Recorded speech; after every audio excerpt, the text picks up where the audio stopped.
Mensagens que edificam, ministradas pelo pastor Sidney Ferreira. Meus irmãos, glória a Deus. Queremos convidar os amados irmãos para abrir a Bíblia em Josué capítulo 9. Josué capítulo 9, versículo 14 e 15. Eu me emociono com o barulho das páginas da Bíblia sendo passados assim, sabe? Eu receio vivermos em uma era de tanta tecnologia, de não ouvir mais esses barulhos. Mas esse barulho de alguma forma me emociona, de sentir as folhas da Bíblia se balançando. Josué capítulo 9, versículo 14 e 15. Quantos creem que Deus está nesse lugar? Quantos têm sentido a presença do Senhor em nosso meio? Louvado seja Deus. Bem, queridos, Deus me deu essa palavra hoje, ainda hoje. E eu comecei a me debruçar diante desse texto, buscando revelação, inspiração, iluminação, para trazer esta palavra de direção para o povo de Deus. E tantas lições, tantos ensinamentos tão profundos nesse texto. A epígrafe desse texto está escrito a estratagema dos gibeonitas. E esse é o tema da mensagem. A estratagema dos gibeonitas. Eu não sei se você já ouviu falar nessa história, mas eu gostaria de te rogar, encarecidamente, que você estivesse atento, que você não permitisse que os seus pensamentos ficassem dispersos, porque Deus tem algo para ti. Deus tem uma palavra de instrução, de direção, que será muito útil na sua vida. Pois bem, meus amados, essa palavra fala sobre o perigo das ciladas do inimigo. O perigo da perspicácia, da sedução, da astúcia dos nossos inimigos. E pasme, Satanás é muito mais poderoso por meio das suas estratégias do que por meio das suas forças. Ele é muito mais inteligente em sua astúcia do que em sua bravura. E esse texto nos fala sobre a sutileza do inimigo, sobre a sua forma sorrateira de agir, que na maioria das ocasiões nos pega desprevenido, e de uma forma sutilmente ele vai nos cercando. Foi o que aconteceu com Josué e o seu exército. Josué recebeu a palavra de Deus, a palavra da promessa, de que ele herdaria a terra prometida, que ele conquistaria todo aquele território. Essa era a promessa de Deus. No entanto, ele tinha que destruir todos os povos inimigos. Ele teria que destruir os heveus, os heteus, os jebuseus, os amorreus, os ferezeus e todos os cananeus. Era a palavra do Senhor, destruir totalmente, para que a promessa feita a Abraão, Isaac e Jacó, promessa feita a Moisés, se cumprisse em Josué. E ele está nesse ímpeto, em todo esse fervor, conquistando as promessas. Só que de repente, os gibeonitas aparecem. E gibeonitas eram um povo cananeu. Eles aparecem disfarçados, com vestes usadas, com sandálias surradas. E eles vão ao encontro de Josué, disfarçado como um povo de uma região bem distante e longínqua.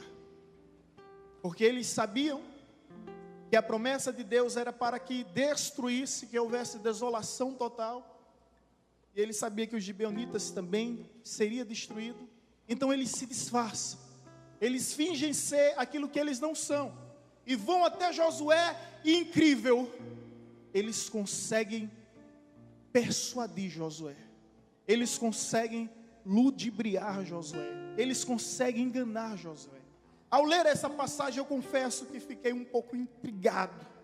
Como é que pode um líder do cacife de Josué, do pedigree de Josué, da envergadura que foi Josué, cair nas lábias do inimigo? Mas eu percebo que o que aconteceu com Josué pode acontecer comigo, contigo e com qualquer um aqui. É cair na cilada do inimigo disfarçado. É a estratagema dos gibeonitas. Eles chegaram lá com aquela falsa piedade. Nós somos um povo pobre, de muito distante. Ouvimos falar das maravilhas do teu Deus. Nos acolhe no meio do teu povo, porque nós queremos ser um como vocês. E imediatamente nós vamos ver aqui alguns detalhes. Eles pediram que Josué e os príncipes de Israel prometessem e jurassem que os gibeonitas nunca seriam mortos. E Josué fez isso. Josué jurou, os príncipes de Israel juraram. No terceiro dia descobre que aqueles homens, aqueles supostos homens disfarçados de gibeonitas, ou melhor, disfarçados de povos peregrinos, nômades, forasteiros, eram vizinhos, eram gibeonitas, era inimigo. É como acolher o inimigo dentro da sua própria casa. É como conviver com o inimigo debaixo do seu próprio teto. Só que ele descobriu a farsa depois. Era tarde demais. Porque Josué agora estava preso à sua palavra. E os gibeonitas tiveram que conviver entre o povo de Israel. E talvez a pergunta que a gente faça, e não deixa de ser uma pergunta lógica, é: por que Deus foi tão incisivo, rude, áspero em relação às nações cananeias? Simples, porque as nações cananeias iam levar o povo de Israel à perversão, à devassidão. Isso está escrito em algumas passagens. Eu vou pedir por gentileza que você continue em Josué capítulo 9, não saia, mas se você puder me acompanhar em Êxodo 34, versículo 12. Sabe, só para que ninguém pense que Deus é injusto, carrasco, algoz, cruel, tirano, ditador, como alguns assim tentam especular com suas conjecturas evasivas. Êxodo 34, 12. Tudo uma manifestação de cuidado. Olha o que Deus diz: abstente de fazer aliança com os moradores da terra. Para onde vais? Para que te não seja por... Olha o que Deus já tinha dito a Moisés: não faça aliança com outros povos de Canaã, para que não seja por cilada. E Josué caiu nessa. Josué caiu nessa armadilha. E você talvez pergunte: mas por que ciladas são essas? Vamos entender. Deuteronômio capítulo 7, versículo 3 e 4. Só para entendermos um pouco do perigo de fazer aliança com o inimigo. Versículo 3 e 4. Nem contrairás matrimônios com os filhos dessas nações, não dará tuas filhas aos seus filhos, nem tomarás suas filhas para os teus filhos, pois eles fariam desviar teus filhos de mim, para que servissem a outros deuses, e a ira do Senhor se acenderia contra vós outros, e depressa vos destruiria. Vamos entender um pouco aqui, gente, antes de entrarmos nas lições principais. Deus pede para que essas nações sejam destruídas, para que o povo não venha contaminar-se com as ciladas, o povo de Israel não venha se contaminar com as ciladas. E quais eram essas ciladas? Essas ciladas eram a apostasia, o desvio, o declínio moral, espiritual. Era o ecumenismo, era o sincretismo, era a idolatria que sutilmente se infiltraria na nação de Israel. Mais do que isso, era o casamento misto, que ia corromper o coração do homem. Olha o que diz aqui o jugo desigual: para que vocês não casem com essas mulheres, e essas mulheres não levem você a adorar outros deuses. Você pensa que é brincadeira? Quem foi o homem mais sábio da Bíblia? Me diga aí quem foi. Foi Salomão. Agora abre comigo aí 1 Reis capítulo 11. Olha o que aconteceu, qual foi o problema de Salomão. Você pensa que Deus não sabe o que faz? como diz o Matuto Sertão, nosso irmão, nós não sabemos o que fala, mas Deus sabe o que faz. Amém? 1 Reis, capítulo 11, versículo 1 e versículo 2. Os irmãos encontraram? Ora, além da filha de Faraó, amou Salomão muitas mulheres estrangeiras, moabitas, amonitas, edomitas, sidônias e eteias, mulheres das nações de que havia o Senhor dito aos filhos de Israel: não casei com elas, nem casem elas convosco, pois vos pervertiria o coração para seguirdes os seus deuses. A estas se apegou Salomão pelo amor. E Salomão era quem? O homem mais sábio. Coitado de ti. Vamos para o versículo 8 ainda aí, ó. Assim fez para com todas as suas mulheres estrangeiras, as quais queimavam incenso e sacrificavam seus deuses. Salomão tornou-se idólatra. Começou a sacrificar a outros deuses e queimar incenso a outros deuses. Estava pregando agora versículo 3. O missionário Vanessa está pedindo para ler o versículo 3. Tinha Salomão 700 mulheres. Meu Deus do céu, uma já dá trabalho.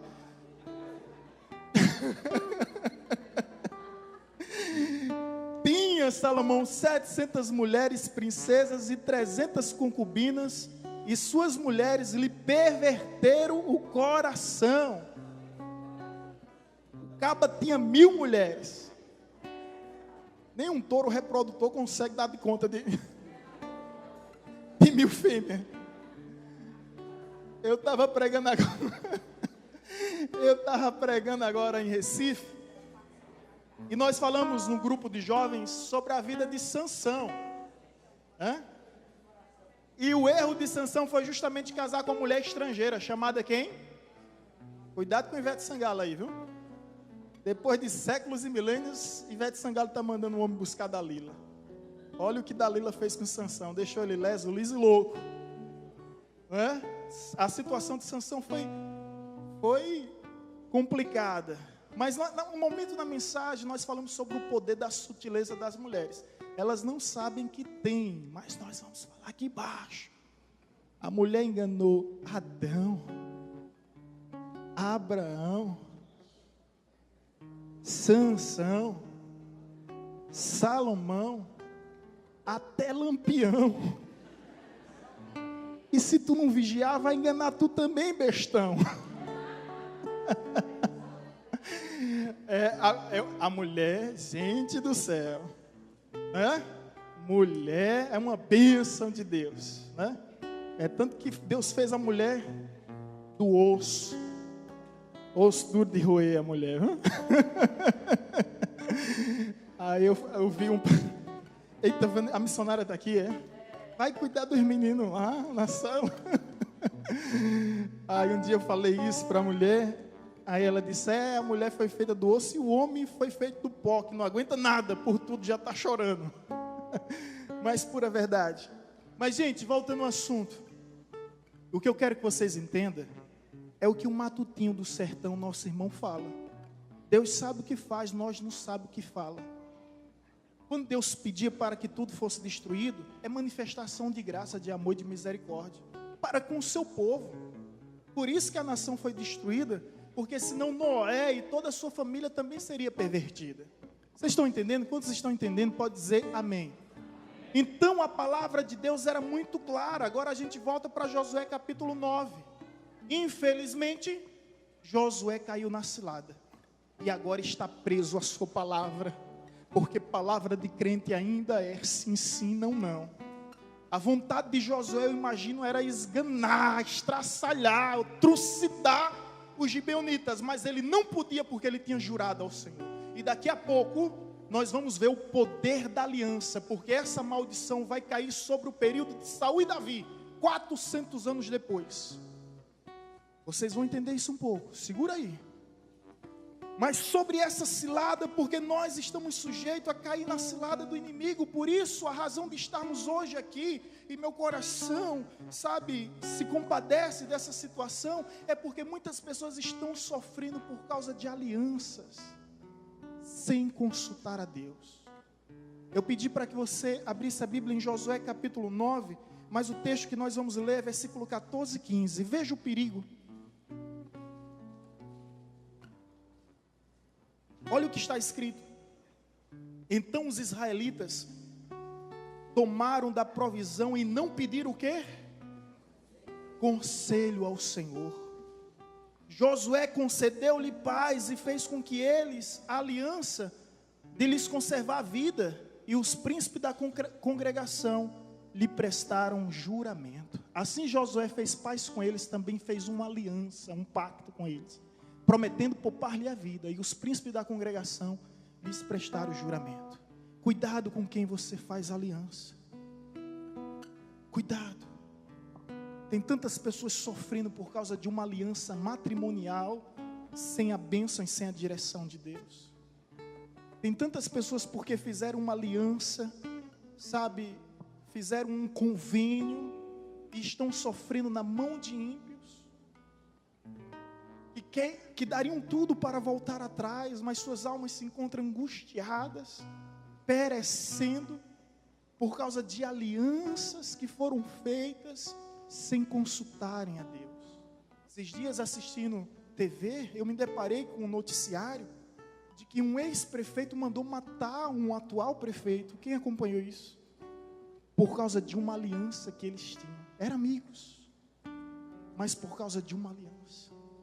Cuidado com quem você faz acordo, cuidado com quem você assume compromisso. Não faça nada sem consultar a Deus. Josué é um entre tantos casos na Bíblia de homens que quebraram a cara, porque fez o que fez no ímpeto da emoção.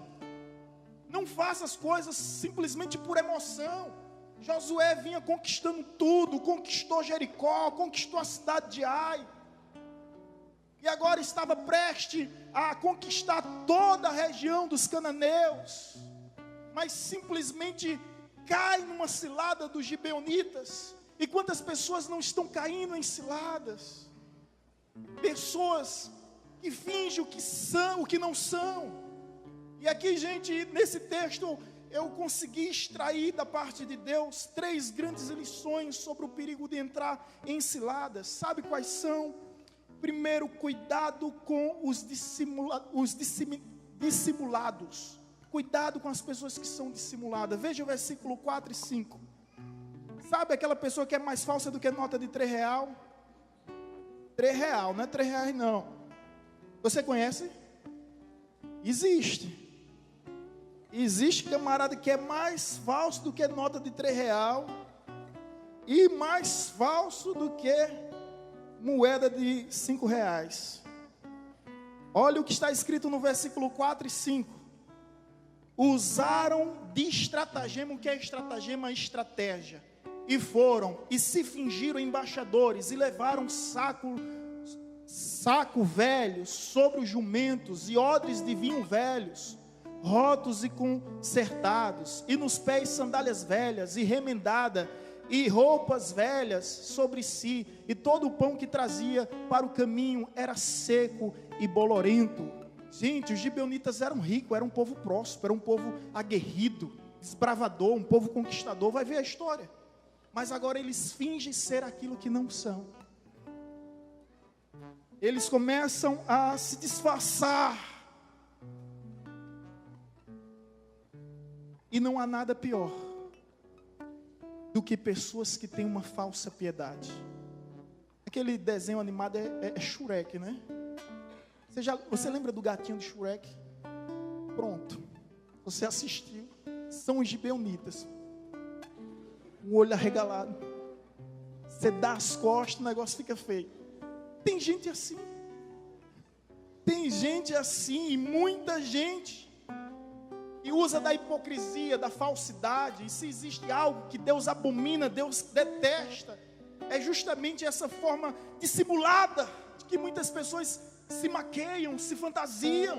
É sério, gente. Jesus, quando repreende uma figueira e pede para que a figueira se seque, é porque aquela figueira estava sendo hipócrita.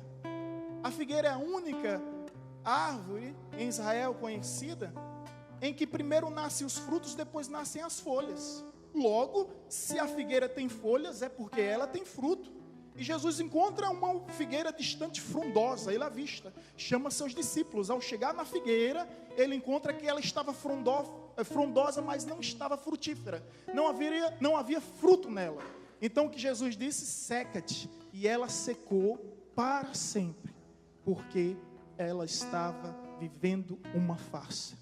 Hipocrisia. É por isso que Jesus expulsa os cambistas do templo, porque eles estão fazendo o que estão fazendo com falsidade. É por isso que Ananias e Safira morrem na presença do Espírito Santo, diante de Pedro, porque mentiram contra o Espírito de Deus. Deus abomina a falsidade. Não existe neutralidade, ou você é ou você não é. Quem não junta, espalha. Quem não é por mim, é contra. Jesus disse à igreja de Laodiceia: é melhor que você seja quente ou frio, mas não seja morno, porque a mornidão, ela causa ânsia de vômito. E é interessante o contexto geográfico da igreja de Laodiceia, porque ela não tinha fonte própria, então ela recebia águas de duas cidades próximas, Colossos e Herápolis. Então a água de Colossos vinha quente, a água de Herápolis vinha fria. Quando essas águas se misturavam em Laodiceia, elas ficavam mornas. E todos os viajantes de todas as regiões, quando se aproximava, bebia daquela água morna, dava ânsia de vômito. E Jesus diz: olha, quem dera você fosse quente ou você fosse frio, mas porque você é morno, estou a ponto de vomitar-te. E olha aqui a falsidade. Cuidado com pessoas dissimuladas. Abraham Lincoln dizia algo interessante: a gente pode enganar uma pessoa por muito tempo, mas nós não podemos enganar o tempo todo. Um dia a máscara cai. Amém, irmãos? Por isso, meus avós já diziam, eu acho que os seus também: quer conhecer uma pessoa, coma primeiro 1 quilo de sal com ela. Eu ficava: o que é isso? 1 quilo de sal? Mas demora, né? O sal para acabar. O açúcar vai ligeirinho, mas o sal demora. Então, quer conhecer uma pessoa? É tanto que essa farsa, ela é descoberta 3 dias depois. Dizem por aí que a mentira tem pernas. Eu acredito que a mentira nem perna tem, irmão. Ela se rasteja, mas nem perna a mentira tem. Então toda essa falsa piedade, esse falso moralismo, nos ajude, tudo disfarçado, roupas velhas, sandálias velhas, todo esse discurso de demagogo, esse discurso, sabe, perigoso, é o discurso de uma pessoa que sofre de autocomiseração, né? Uma pessoa que tem síndrome de perseguição, que sempre, eu sou bichinho, eu sou coitadinho, ninguém se importa comigo, que é refém da vida, que torna-se vítima de suas próprias escolhas. Então, cuidado com aqueles que são dissimulados.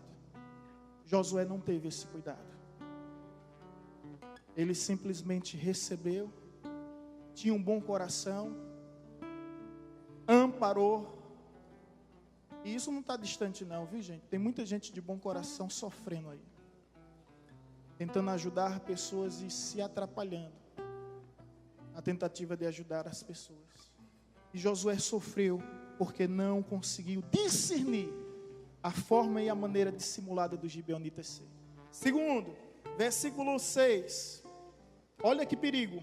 Foram ter com Josué ao arraial, a Gilgal, e lhe disseram, a ele e aos homens de Israel: chegamos de uma terra distante, fazei, pois, agora, aliança conosco. Segunda lição: cuidado com as pessoas que pressionam. Cuidado. Não há nada pior do que se sentir pressionado.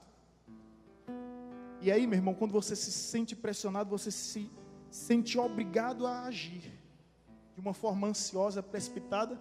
E já diz um ditado, né? Quem tem pressa, tem muita gente comendo cru aí, porque tem pressa. O sentido da palavra precipício, ou melhor, precipitado, é aquele que se precipita e cai no precipício. Então, quem tem pressa come cru. Às vezes é uma pessoa ligando para você: olha, receba esse cartão, a vantagem é essa. Você liga depois, e depois, olha, receba esse. Rapaz, eu não sei se isso acontece contigo, mas comigo, meu Deus do céu. E agora, 10 anos de casado, eu e minha esposa vamos para um resort maravilhoso. E lá nós encontramos os gibeonitas. Foi. Chega um pessoal lá: olha, vocês foram premiados, por favor, uma reunião. E eu doido para aproveitar o momento a sós, e o camarada lá tendo que esperar 2 horas, 3 horas de reunião com o cara. A gente esperou uma fila imensa. A gente caiu na lábia dos gibeonitas. O camarada sentou e disse: olhe, você não vai pagar o almoço, você não vai pagar jantar, você ainda vai ter 2 diárias, mas só basta assinar aqui. Não, que é isso aí? Não, você vai ter direito de realizar todos os seus sonhos, faça esse plano. E a gente, não, de tanta pressão. Até hoje eu olho para minha esposa e a gente pergunta: como é que tu caiu numa dessa, hein? Gente do céu, eu não me julgo mentecapto para cair numa situação como essa, mas caí nos lábios dos gibeonitas. Eu e Vanessa assinamos. E todo mês vem lá na fatura do cartão. E eu já liguei. Eu acho que eu vou atrás de vocês conhecem um advogado aí, o Wagner e Toninho aí, para me ajudar. Nessa situação aí, meus irmãos, e olha, se você cancelar, você tem que pagar 80% do valor. E a gente, meu Deus do céu, como é que a gente cai numa dessa? Tanta prudência e cautela que a gente tem em nossa vida, mas cair nas lábias dos gibeonitas. Estava tão emocionado com o mel da lua de mel, que acabei de pensar um pouco. Gente, cuidado, que às vezes você entra em um lugar, você está recebendo, sendo pressionado: assina aqui, faça isso, faça dessa forma, faça desse jeito. Cuidado com as lábias, com os lábios dos gibeonitas. Cuidado com esse discurso enganoso. Quantas pessoas se precipitam em aliança com negócios, com investimento, às vezes com casamento, às vezes até com casamento. Pessoas que se sentem pressionadas no casamento. Vamos casar. Peraí, tu tem casa? Tu tem emprego? Moça, não saia de sua casa se você não tiver uma vida igual ou melhor a que os seus pais estão lhe dando. É isso aí. Se o camarada quer lhe tirar da sua casa, que ele tenha hombridade de assumir um compromisso igual ou melhor do que a vida dos seus pais. Ou então faz igual o seu pastor, fica 9 anos e 6 meses namorando. 9 anos e 6 meses namorando, aguardando a ocasião. E eu tenho certeza que a bênção antes do tempo, conforme está escrito, torna-se maldição. Quantas mulheres não são pressionadas? Me dá uma prova de amor, me dá uma prova de amor, me dá uma prova de amor. Dalila pediu uma prova de amor a Sansão. Foi isso que ela disse: você não me ama. Se você me amasse, você me revelaria os seus segredos. E ele cai no discurso do gibeonita. Sendo pressionado, ele revela seus segredos. Então tenha cuidado. E os gibeonitas, eles disseram o seguinte: fazei agora. Não tinha tempo para planejar, não tinha tempo para pensar, não tinha tempo para consultar, não tinha tempo para se programar. É agora, faça agora, faça agora, faça agora. E a partir do momento que você assina um contrato, a partir do momento que você dá a sua palavra, você se torna preso, prisioneiro. Olha que situação terrível. Terceiro lugar, terceira cilada. Primeira, cuidado com os dissimulados, cuidado com os que pressionam. E agora cuidado, versículo 9, com os bajuladores. Responderam-lhe: teus servos vieram de uma terra muito distante por causa do nome do Senhor teu Deus, porquanto ouvimos a sua fama e tudo quanto fez no Egito. Terceira lição, para não entrarmos nessa cilada: cuidado com os bajuladores. Eles chegam, são muitos textos para a gente ler, eu resumi nisso, mas eles chegam dizendo: nós temos visto o que Deus tem feito através de tu, Josué. Sabe, olha, os teus feitos têm chegado nas regiões mais longínquas. Toda a região de Canaã sabe o que Deus fez no Egito, o que Deus fez com Jericó, o que Deus fez com os homens de Ai. Deus está nesse lugar. Começa a elogiar, mas de uma forma lisonjas, com outros interesses. A Bíblia diz, irmãos, Provérbios 27, versículo 1, que a prata é provada pelo fogo, mas o homem é provado pelo louvor que recebe. É fácil lidar com as críticas, difícil é lidar com os elogios, porque quem puxa saco também puxa tapete. Não seja burro, onde as pessoas só se aproximam para alisar quando querem montar. Cuidado com os bajuladores, tenha muito cuidado. Um dia eu ouvi uma fábula interessante de uma centopeia e uma aranha. A aranha, quando começava a dançar, a centopeia ficava encantada com sua dança, e ali despertou nela uma inveja, e ela procurou um meio, uma estratagema de destruir a aranha. E qual foi? Depois de tanto pensar, ela chegou à conclusão: só existe uma forma, elogiando.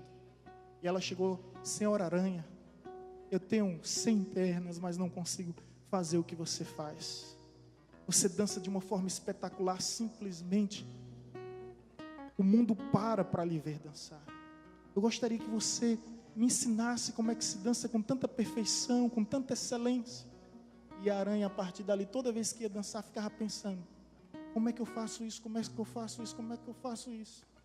E esqueceu a dádiva natural e se importou com a técnica, com a habilidade da técnica. E a partir dali, a aranha nunca mais dançou como antes dançava. Tudo por causa de um elogio. Eu não estou falando aqui que você deve ser estúpido o suficiente para não dar elogio. A sua mulher passa o dia todo no salão de beleza, chega em casa: meu amor, está vendo alguma coisa diferente? Você olha de cima e para baixo e não consegue ver nada. Você vai morrer.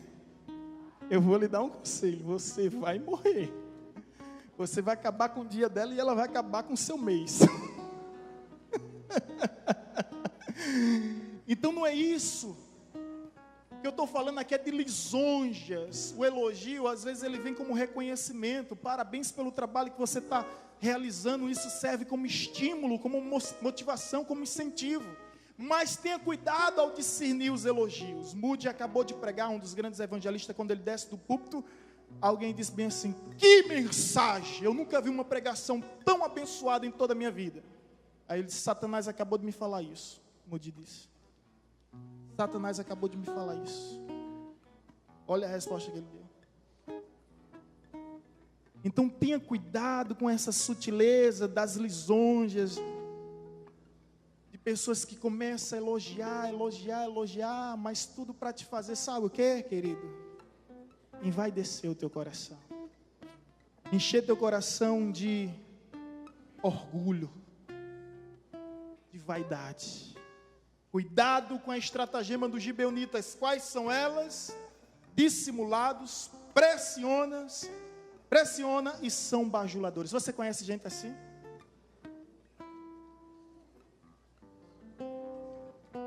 Em tudo que é lugar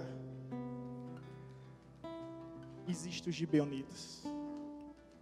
Agora deixa eu te dizer uma coisa.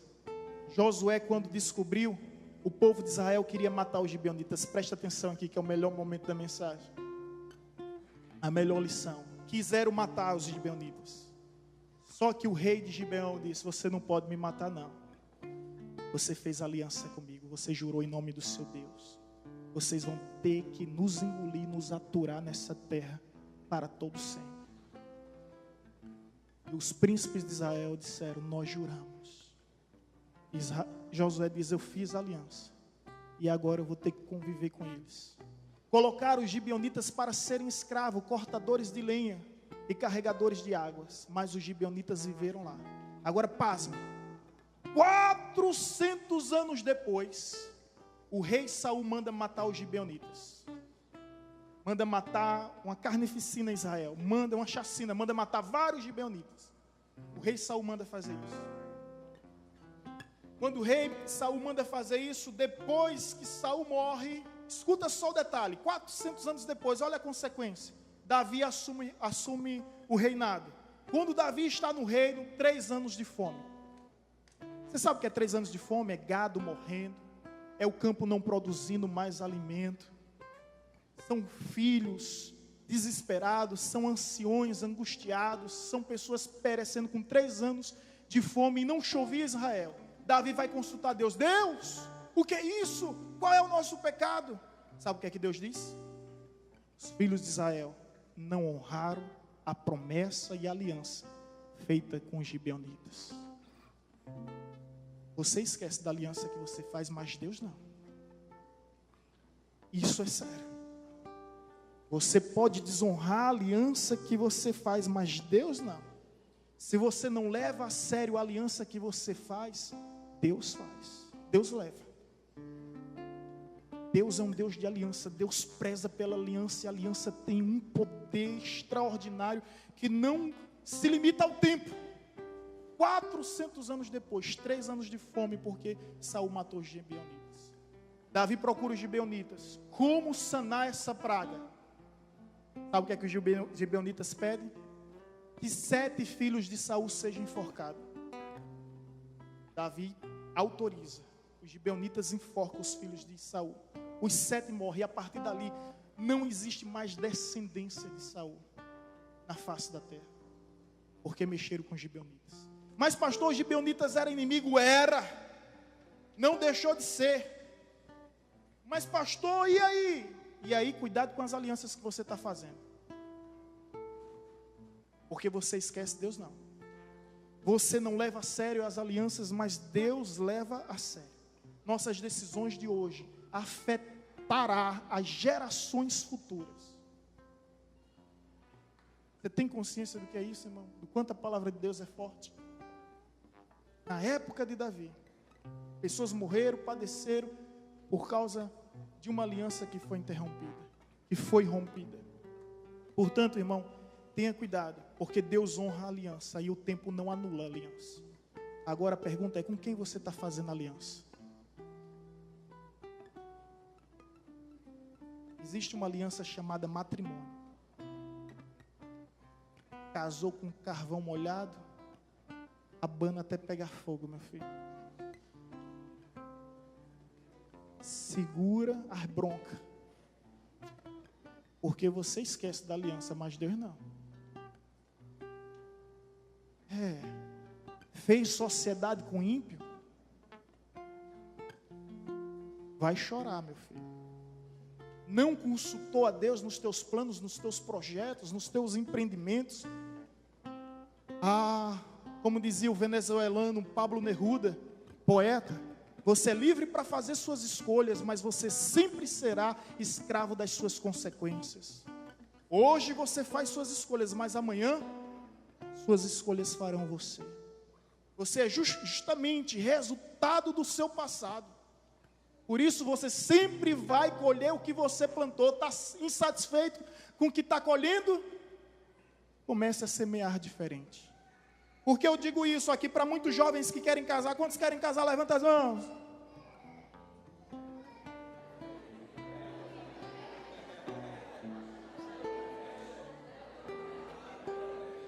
Quantos querem casar? Levanta a mão. Éder fez com as duas logo, ó.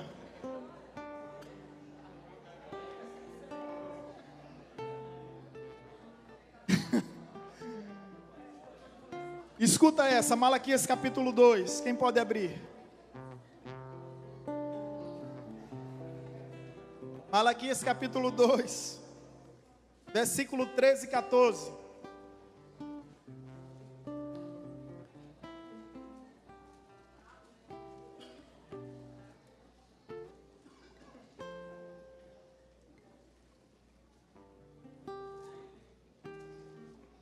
Versículo 14 e 15, tá? Diz assim: e perguntais, olha só, por quê? Porque o Senhor foi testemunha da aliança entre ti e a mulher da tua mocidade, com a qual tu foste desleal. sendo ela a tua companheira e a mulher da tua aliança. Não fez o Senhor um, mesmo que havendo nele um pouco do Espírito? E porque somente um, ele buscava a descendência que prometera. Portanto, cuidai de vós mesmos, e ninguém seja infiel para com a mulher da sua mocidade. Versículo 16, porque o Senhor Deus de Israel diz que odeia o repúdio, e também aquele que cobre de violência as suas vestes, diz o Senhor dos Exércitos. Portanto, cuidai de vós mesmos, e não seja infiéis.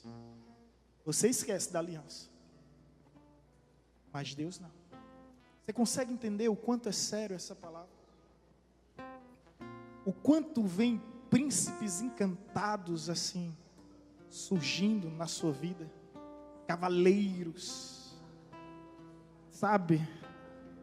Cavalheiros, gentis, cordiais, não é? Que antes do casamento você diz, estou com frio, ele tira o casaco, ele dá. Depois do casamento você diz, estou com frio, por que não trouxe casaco, mulher? Toda vez a mesma coisa. E no namoro, abre a porta do carro para você sair, né? Depois do casamento, leva o carro e deixa você em casa. Cavalheiros que depois do casamento vão-se embora num cavalo. Na realidade só fica o cavalo, né? Deixou de ser cavalheiro e virou um cavalo. Mulheres que eram uma princesa, mas depois do casamento torna-se um dragão, uma bruxa. Cuidado, gente, cuidado com quem você faz aliança. Casamento é para toda a vida, amém, irmãos? Então você não pode errar. Tem que saber escolher. Porque depois que casou, meu irmão, tem que aguentar bronca. Eu estou até mudando meu discurso. Os discursos antes, seguindo um clichê, jargões e adágios muito comum, era os chavões, né? Promete estar junto na saúde, na doença, na riqueza, na pobreza, na alegria, na tristeza. Eu estava fazendo uma relação um dia desse, estava passando de 50, mas era com obesidade, sem obesidade, com calvície, sem calvície, com celulite, sem celulite, com estria, sem estria, com dente desdentado. Vocês prometem estar juntos em todo tempo, para sempre? Porque aliança é algo sério, irmão. Aliança é algo sério. Eu queria concluir aqui, dizendo só o testemunho de um pastor, que eu esqueci o nome, mas ele pregou na igreja Lagoinha. Sua esposa teve câncer. Ele deixou o emprego, vendeu casa, vendeu tudo para cuidar da sua esposa. Chegou num estado terminal. A família dela chegou perante ele e disse: nós queremos te isentar de toda a responsabilidade. Você é jovem, forte, inteligente. Você tem o direito de reconstruir sua vida. E ele simplesmente disse: parem com isso. Porque eu fiz uma aliança com ela no altar. E eu não esqueci da promessa. Estaria com ela até que a morte os separasse. E é uma história linda. Aquela mulher conseguiu se recuperar por um milagre. Ficou muitas sequelas na sua vida. Mas o que mais me chama a atenção em toda essa história é um homem honrado que disse: eu dei a minha palavra. Eu vou honrar a minha palavra até que a morte nos separe. Tenha cuidado com o que você faz, com quem você faz aliança. Porque existem muitos gibeonitas aí, espalhados em todos os lugares, sutilmente e sorrateiramente, tentando simplesmente destruir a tua vida e impedir que as promessas do Senhor te alcancem. Mas assim não será comigo nem contigo, amém? Nós vamos fazer uma grande história escrita pelo dedo de Deus e não vamos ser contaminados pelas estratagemas de Satanás. Deus abençoe sua vida em nome de Jesus. Amém?